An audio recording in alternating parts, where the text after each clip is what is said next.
जय मसीह की। हम जो मसीह लोग हैं, यदि हमसे पाप हो जाए, गलती हो जाए, तो क्या करें? क्या अच्छे काम करें ताकि हमारे पाप ढक जाएं, या फिर जैसे कहते नहीं है कुछ बाहर के लोग जो मसीह से अलग है, वो कहते हैं थोड़ा पाप हो गया है तो पुण्य करो ताकि बैलेंस हो जाए।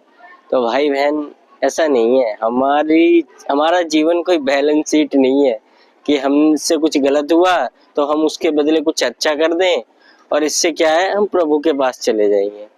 ऐसा नहीं है। यदि आपने पाप किया है और गलती हो गई है आपसे, तो आप प्रभु से क्षमा मांगे। और उसके लिए एक वचन है जो कि पहला यूहन्ना उसके 1:9 में लिखा है, यदि हम अपने पापों को मान लें तो वह हमारे पापों को क्षमा करने और हमें सब अधर्म से शुद्ध करने में विश्वास योग्य और धर्मी है।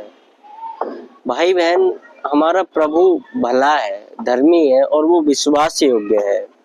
तो हमसे गलती होगी तो हम उससे क्षमा मांगे और आगे मूव ऑन करें।